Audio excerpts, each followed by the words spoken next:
most people actually think that, well, I just wake up in the morning, whenever I like, I go out and do a couple of hours on the bike, do some training, come back, have a cup of tea, and that's it.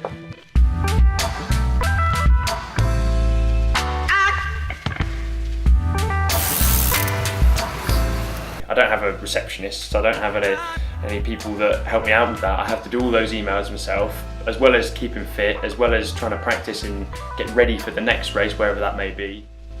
A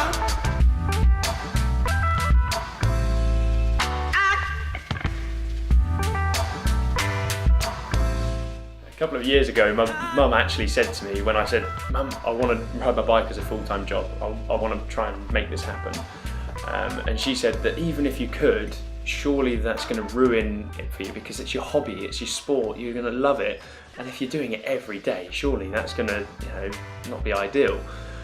And she couldn't be more wrong. She really couldn't.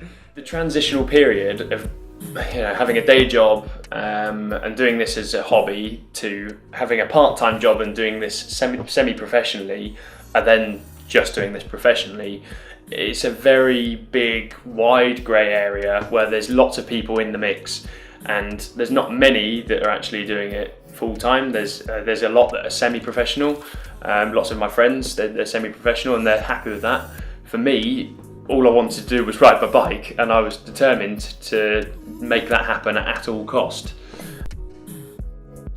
My full-time job and my career was importing flowers into the UK, which all of my friends find fairly amusing, and it was a really respectable job at the end of the day. But it wasn't for me, and at that point I decided, okay, I need to see if I can do this.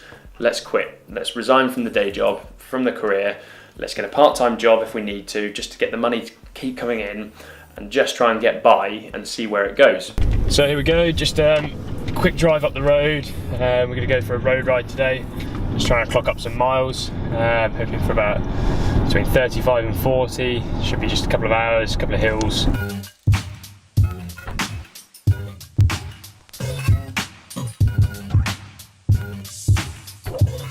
So injuries have been a nightmare. It comes with our sport. We're on an adrenaline sport that's high speed, crashes around every corner.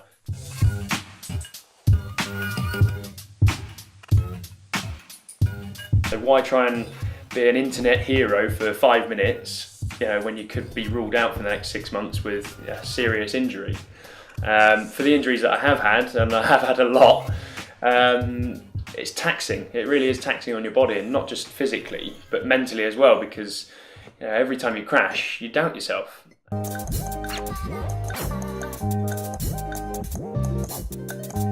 Obviously this July it's quite common knowledge that I broke my collarbone. Everybody knows I had it plated. It was very frustrating, and I was out for 3 months.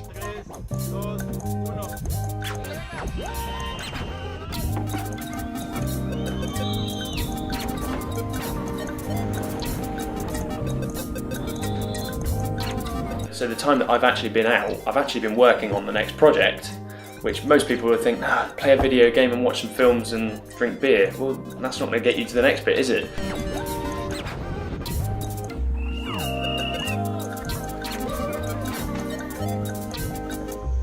So I realised that I was out for 3 months with this broken collarbone and all the surgery and physio and everything that needed to be done.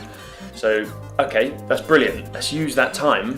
3 months, what can we do? Well, I spent every single day on emails, on the phone, everything, trying to plan Orange versus Ariel, which was his biggest production film that I've worked on before.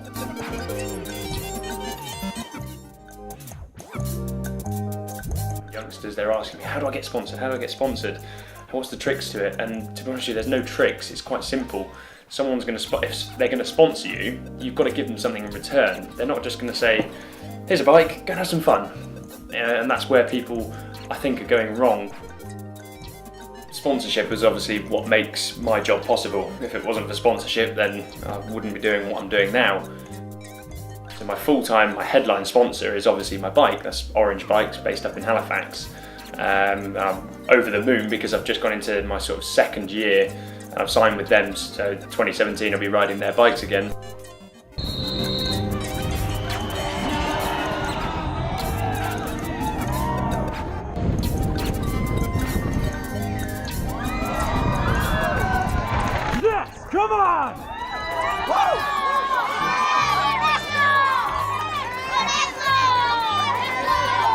It's in there, yeah!